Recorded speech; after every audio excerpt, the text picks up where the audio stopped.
Sir నమస్కారం sir. నమస్తే అండి. సార్ 'గేమ్ చేంజర్' రిలీజ్ అయిన తర్వాత దాని టాక్ మొత్తం కూడా నెగెటివ్ టాక్ రావడం మనం చూసాం సార్. అయితే కొంతమంది 'రామ్ చరణ్' గారి అభిమానులు కావచ్చు, లేదంటే సగటు సినిమా ప్రేక్షకులు కావచ్చు, దీనిపైన ఏ విధంగా అంటే అభిప్రాయాలు వ్యక్తం చేస్తున్నారంటే, మంచి social message IAS, IPS officers లేకుంటే సమాజానికి ఉపయోగపడే కంటెంట్ ఉన్న సినిమాల్ని ఎవరు మెచ్చట్లేదు. ఇప్పుడంతా కూడా ఆగం చేసేయాలి. స్మగ్లింగ్ సినిమాలు, క్రిమినల్ సినిమాలు, 'పుష్ప' లాంటి సినిమాలయితే హిట్ అయిపోతాయి గానీ, ఇలాంటి మంచి సినిమాలు హిట్ అవ్వవు. సోషల్ సినిమాలు, సోషల్ మెసేజ్ ఉన్న సినిమాలు హిట్ చేయరు. ఆ టైంలోకొచ్చేసాం, ఆ పీరియడ్‌లోకొచ్చేసాం అని జెప్పేసి వాళ్ళ వ్యక్తం చేశారు అభిప్రాయాలు. ఇప్పుడు ఒక డిబేట్ నడుస్తూ ఉంది సార్. మరి మీరేం జెప్తారు సార్? మీ ఒపీనియన్ ఏంటి? అంటే స్ట్రెయిట్‌గా ఒకటే ప్రశ్న. హ్మ్. ఇప్పుడు ఐఏఎస్, ఐపీఎస్ పాత్రల్ని చూడటం లేదు జనాలు. హ్మ్. స్మగ్లర్‌లను చూస్తున్నారు. అంతే. అంతకు మించి ఏమీ లేదు దీనిలో. ఓకే. అంటే ఏ సినిమాల గురించి మాట్లాడుతున్నారు ఈళ్ళు? 'పుష్ప' గురించి, 'గేమ్ చేంజర్' గురించి మాట్లాడుతున్నారు. 'గేమ్ చేంజర్‌లో' ఆయన ఐఏఎస్, ఐపీఎస్ హ్మ్. అలాగే ఆయన ఎలక్షన్ కమిషనరు, అవును. పైగా సీఎం. క్లైమాక్స్‌లో సీఎం అవుతాడు. హ్మ్. ఇది స్టోరీ. సమాజంలో జరుగుతున్నటువంటి అనేక దుర్మార్గాలని అడ్డుకోవడానికి ఒక మంచి మార్గం. ఏది మంచి మార్గం? ఒక ప్రభుత్వం, ఒక ముఖ్యమంత్రి అక్రమాలు చేస్తుంటే దాన్ని అడ్డుకోవటానికి ముఖ్యమంత్రి అవ్వటం, ప్రభుత్వాన్ని ఏర్పాటు చేయటం. అలాగే ఒక ప్రత్యామ్నాయ రాజకీయం కాకుండా ఉన్న రాజకీయంలోనే మార్పులతో ఎంటర్ అవ్వాలని అనుకోవటం. అంటే 'గేమ్ చేంజర్' సినిమాలో ఉన్న లోపాలు చెప్తున్నాను నేను. హ్మ్. 'గేమ్ చేంజర్' అనే సినిమాని డిజైన్ చేయటంలో దర్శకుడి అనవగాహన ఏమిటి అనేది అర్థమవుతుంది. ఓకే.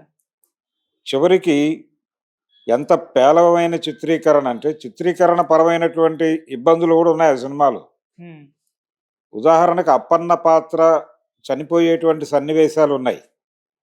ఆ సన్నివేశాల్లో ఆయనలో ఉన్నటువంటి హీరోయిజంని ఎలివేట్ చేయాలి. ఆ ఎలివేట్ చేయటానికి అక్కడ ఏదైనా ఒక అద్భుతం చేయాలి ఆయన డైరెక్టర్. హ్మ్. చాలా ప్యాసివ్‌గా గడిచిపోతుంది ఆ సీన్. అవును. అప్పటికే ప్రేక్షకులకు తెలిసినటువంటి శ్రీకాంత్, అలాగే ఆహ్, కనకాల, హ్మ్. రాజీవ్ కనకాల ఇద్దరు వస్తారు. ఓహ్! వచ్చి అతని మీద అతన్ని పొడుస్తారు. అతను అక్కడ షాకింగ్ ఎలిమెంట్ ఏంటంటే, హ్మ్. ఆ టోటల్ సీన్ ఎందుకు ఆ మేరకైనా ఎలివేట్ అయిందంటే, చూసిన వాడిని కూడా మిగల్చకూడదు అనే డైలాగ్. హ్మ్. అది కొంచెం ఎలివేట్ చేసింది. అయితే ఆ సన్నివేశాన్ని ఎమోషనల్‌గా తీసుండాల్సింది. ఓకే. తీస్తే బావుండేది. ఇలాంటి సందర్భమే 'మనుషులంతా ఒక్కటే' అనే సినిమాలో దాసరి నారాయణరావు గారు హ్యాండిల్ చేశాడు. చనిపోతాడు అందులో ఒక ఎన్టీఆర్ చనిపోతాడు. తండ్రి ఎన్టీఆర్. ఆ తండ్రి ఎన్టీఆర్ చనిపోయేటువంటి సన్నివేశాన్ని ఆయన అభిమన్యుడి మరణంతో కంపేర్ చేస్తూ, ఆయన ఒక బండి చక్రం తీసుకుని వాళ్ళతో యుద్ధం చేయటం, ఆ బ్యాక్‌గ్రౌండ్‌లో బెనర్జీతో ఒక బుర్ర కథ చెప్పించటం, అలా దాన్ని విపరీతంగా రైజ్ చేసి ఆ ఎమోషన్‌ని ఆడియన్స్‌ని మెస్మరైజ్ చేసి కూర్చోబెట్టాడాయన. బయటకొచ్చిన తర్వాత కూడా దాని మీద చర్చించుకునే లెవెల్‌లో నడిపాడు దాన్ని. అంత ఎమోషన్ క్రియేట్ కాలా ఇక్కడ. అది ప్రాబ్లమ్. రెండోది ఉన్న వ్యవస్థ అంటే ఇక్కడ ప్రభుత్వం మారితే, పాలన మారితే ఏదో జరిగిపోతుందనే భ్రమ కల్పించటం. ఇది భ్రమ అనే విషయం ప్రేక్షకులకి, ప్రజలకి స్పష్టంగా తెలుసు. ఏది ప్రభుత్వాలు మారితే, పాలకుడు మారితే ఏదో జరిగిపోతుంది అనే భ్రమ. అది ఖచ్చితంగా భ్రమే. ఎందుకంటే మనం చూస్తున్నాం. ఏది 90ల తర్వాత అధికారంలోకి వచ్చిన ఏ పార్టీ అయినా సరే ఒకే విధమైన పాలన ఉంటుంది. ఏదో కొద్దిపాటి స్ట్రక్చరల్ ఇబ్బందులు తప్ప. అంటే వాళ్ళు ఈ పథకానికి డబ్బులిస్తే వీళ్ళు ఇంకో పథకానికి డబ్బులిస్తారు తప్ప. మౌలికమైనటువంటి మార్పులేమి ఉండవు. According to economy, market economy ప్రకారమే పరిపాలన వెళ్తుంది. అంటే వాళ్ళు ప్రభుత్వ ఆస్తులని కార్పొరేట్లకి కట్టబెట్టడము ఇవన్నీ మామూలుగా జరిగిపోతాయి. ఈ సినిమా మొదలవటమే, అప్పన్న క్యారెక్టర్ మొదలుపెట్టడమే కార్పొరేట్లకు వ్యతిరేకంగా మొదలు పెడతాడు. మైనింగ్ మాఫియాకి వ్యతిరేకంగా మొదలు పెడతాడు. ఉమ్, ఈ మైనింగ్ మాఫియాకి వ్యతిరేకంగా మొదలవటం అనేది బాక్సైడ్ తవ్వకాలతో మొదలైతే అక్కడ ఆ బాక్సైడ్ తవ్వకాలు ఈ వ్యవహారాలకు సంబంధించి అనుమతులు ఇవ్వటంలో తెలుగుదేశము కాంగ్రెసు అన్నీ అన్నీ చేశాయి. ఓకే. ఒకళ్ళు కాదు, అందరూ ఉన్నారు దానిలో. ఉమ్, అన్ని ప్రభుత్వాలు అలాగే చెయ్యాలి, చేసి తీరాలి. ఎందుకంటే ప్రస్తుతం ప్రపంచాన్ని పరిపాలిస్తోంది వరల్డ్ బ్యాంక్. అందుకని వరల్డ్ బ్యాంక్ పాలసీలకు అనుగుణంగానే ఎవరైనా చేయవలను. కార్పొరేట్లకు వ్యతిరేకంగా నిర్ణయాలు తీసుకోవడం లాంటి పనులు ఇక్కడ జరగవు. అందుకని ప్యారలల్ గవర్నమెంట్ నడపాలి ఇతను, ఒకవేళ దాన్ని ఎదుర్కోవాలంటే. ఇతను పొలిటికల్ పార్టీ పెట్టాలి అనుకున్నప్పుడు ఆ పొలిటికల్ పార్టీ కూడా అలాగే ఉంటుంది.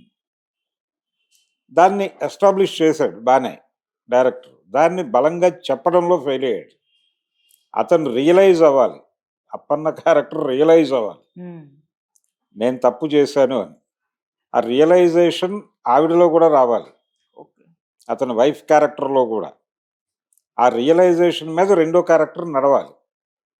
అలా చేసుంటే సినిమా బతికేది. అది అలా చేయకుండా కన్ఫ్యూజ్ చేసి అతన్ని మళ్ళీ స్ట్రక్చర్లో భాగం చేసి అతన్ని బ్యూరోక్రాట్ని చేసి, బ్యూరోక్రాట్లు ఎలా వ్యవహరిస్తున్నారు ప్రస్తుత ప్రపంచంలో అందరికీ తెలుసు. బ్యూరోక్రాట్లకి సొంత నిర్ణయాలు తీసుకునే పరిస్థితి ఉండదు. ఉమ్, వాళ్ళని కంట్రోల్ చేస్తారు. వాళ్ళు కూడా ఈ డిజైనింగ్లో భాగంగానే వెళ్ళాలి, అంతకు మించి వెళ్ళటానికి మార్గం లేదు. ఇలా దీనికి ఈ స్ట్రక్చర్కి వ్యతిరేకంగా వెళ్ళాలనుకున్నటువంటి ముఖ్యమంత్రుల్ని బ్యూరోక్రాట్లని తీసి పక్కన పెడతారు. మనం చాలామందిని చూసాం. నందమూరి తారక రామారావు గారిని పదవిలోంచి తొలగించడం కూడా ఇందుకే జరిగింది. ఓకే.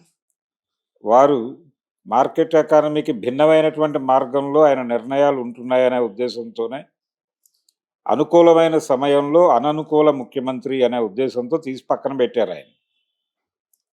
దాని మీద శాస్త్రీయమైనటువంటి చర్చ జరగలేదు, కానీ బయట నిజానికి అది మార్కెట్ ఎకానమీ పొడిచిన వెన్నుపోటు ఎన్టీఆర్కి. ఉమ్, ఆయన తర్వాత కంట్రోల్ అవుతాడా లేదా అనేది వేరే గొడవ. ఒక 5 నెలల్లోనే ఆయన వెళ్ళిపోయాడు. అలా దీన్ని అర్థం చేసుకుంటే ఇక్కడ స్మగ్లర్లను ఎందుకు ఆదరిస్తున్నారు జనాలు అనేది అర్థం అవుతుంది. జనాలకి ప్రభుత్వాల మీద భ్రమలు పోయినాయి, నమ్మకాలు పోయినాయి. ఇక్కడ బ్యూరోక్రాట్స్ ఏదో మన జీవితాల్లో ఏదో ఇరగబొడి చేస్తారని ఎవరో అనుకోవడం లేదు. చాలా సందర్భాల్లో వాళ్లే విలన్లుగా వ్యవహరిస్తున్నారు సామాన్య ప్రజల జీవితాల్లో. మొన్న హైడ్రా పేరుతో చేసినటువంటి విధ్వంసం చూసాం మనం. ఉమ్, ఏది వీళ్ళు కొన్ని పొలిటికల్ లీడర్స్ తాలూకా ఫామ్ హౌసెస్ అవి కూల్చారు, ఓకే. అధికార పార్టీ వాళ్ళు కూడా కూల్చారు, ఓకే. అలాగే ఒక సినిమా నటుడి తాలూకా, నాగార్జున తాలూకా ఎన్కన్వెన్షన్ కూల్చారు, బాగుంది. కానీ ఇదే సమయంలో కొంతమంది middle class, lower middle class అప్పులు చేసి కట్టుకున్న అపార్ట్మెంట్లు, అలాగే పేదలు బతకలేక ఏదో పద్ధతిలో చిన్న గుడిసెలు వేసుకుని రేకుల షెడ్లు వేసుకుని బతుకుతున్న వాళ్ళ మీద కూడా వెళ్ళిపోయారు. వెళ్ళిపోవటంతో వాళ్ళకి బ్యూరోక్రాట్స్ అంటే ఒక కోపము, చిరాకు మొదలైపోయింది. అంటే ప్రభుత్వ ఆస్తుల్ని జాగ్రత్త చేసి, ఇప్పుడు క్లస్టర్ల పేరుతో జరుగుతున్నటువంటి వ్యవహారం కూడా అదే, ల్యాండ్ పూలింగ్ పేరుతో జరుగుతోంది అదే. ప్రభుత్వ ఆస్తుల్ని భద్రపరిచిన ఆస్తుల్ని కార్పొరేట్లకి కట్టబెట్టడం అనే కార్యక్రమం జరుగుతోంది అనే విషయం ప్రజలకు తెలుసు. ఇందుకోసం బ్యూరోక్రాట్లు మనని వేధిస్తున్నారు, పోలీసులు మనని వేధిస్తున్నారు అనే విషయం తెలుసు. కలెక్టర్లు అలా డ్రామా నడుపుతారు తప్ప వాళ్ళేమి మన జీవితాల్లో మార్పు కోసం పనిచేయరు అనే విషయం కూడా ప్రజలకు తెలుసు. అందుకని బ్యూరోక్రాట్ల మీద, లేకపోతే గవర్నమెంటు, ముఖ్యమంత్రులు వీళ్ళ మీద భ్రమలు లేవు ప్రజలకి. అందుకని కొద్దో గొప్ప ఇలాంటి వాళ్ళని నమ్ముకోవడం మంచిది అనే ఉద్దేశంతో ఉన్నారు. వ్యవస్థ మీద నమ్మకాలు కోల్పోయిన తర్వాతే, తెలుగు సినిమాలోనే కాదు, వ్యవస్థల మీద నమ్మకాలు కోల్పోయిన జనరేషన్లోనే ఇండియన్ స్క్రీన్ మీద హీరో స్మగ్లర్గా మారాడు. దీవార్ అనే సినిమాలో హీరో స్మగ్లర్ కావటం వెనకాల అప్పటి సమాజం తాలూకా తొలగిపోయిన భ్రమలు, భ్రమలు తొలగిపోయినటువంటి దశలో స్మగ్లర్ హీరోగా మారాడు. ఇది చారిత్రక సందర్భాన్ని గుర్తెరగాలి. అది భారతదేశంలో ఏ సినిమా అయినా గాని, నేను తెలుగు సినిమా అంటలేదు, భారతీయ సినిమా ప్రారంభ దశలో 50 నుంచి 60 దశకం వరకు మొదట్లోనేమో స్వతంత్రోద్యమాన్ని పొగుడుతూ సినిమాలు తీశారు. స్వతంత్రోద్యమ లక్ష్యాలని సినిమా కథల్లో జొప్పించారు. అస్పృశ్యత నివారణలు ఇలాంటివి. అలాగే కొత్తగా ఏర్పడినటువంటి ప్రభుత్వాలు ఏ ఏ ఆశయాలతో పనిచేస్తే బాగుంటుందో ఆకాంక్షిస్తూ కొన్ని సినిమాలు తీశారు. ఇదంతా జరుగుతున్నటువంటి సందర్భంలో 67 నాటికి భారతదేశంలో అందరికీ ఈ ప్రభుత్వాల మీద భ్రమలు తొలగి ఎక్కడికక్కడ ఉద్యమాలు మొదలైనాయి. అందులో ముఖ్యంగా నక్సల్బరీ, రైతాంగ పోరాటం ఇవన్నీ కూడా మొదలైపోయిన తర్వాత వీటిని కంట్రోల్ చేయడానికి ఎమర్జెన్సీ పెట్టాల్సిన పరిస్థితి వచ్చింది. భారతదేశ వ్యాప్తంగా మొదలైన రైతాంగ ఉద్యమాలు, అలాగే చారిత్రాత్మకమైనటువంటి కేంద్ర ప్రభుత్వ ఉద్యోగుల సమ్మె జరిగింది. రైల్వే సమ్మె, హిస్టారికల్ సమ్మె అది. ఆ సమ్మె సందర్భంగానే ఎల్ఎన్ మిశ్రా అనేటువంటి మంత్రిని రైల్వే ప్లాట్ఫామ్ మీద చంపేశారు. కాబట్టి ఆ రేంజ్ కోపం ప్రజల్లో పోగుబడిపోయినటువంటి సందర్భంలోనే దీవార్ అనేటువంటి సినిమా రూపొందింది. స్మగ్లర్ కథానాయకుడిగా మారటం ఇది యాంటీ క్లాక్ వైజ్ హీరోయిజం మాత్రమే కాదు, విలువలు అంటే ఇటువైపుకి వచ్చేసింది. ఆ రాబిన్ హుడ్ తరహా ఆలోచన విధానాలు ఇవన్నీ అప్పుడు మొదలైనవి. హీరోగా ఒక ప్రభుత్వ అధికారిని పెట్టి ఆయన ఏదో మన జీవితాల్లో వెలుగులు ప్రసరింపజేస్తాడు అని చెబితే వినటానికి సిద్ధంగా లేరు. జనాలు చెవుల్లో పూలు పెట్టుకుని లేరు.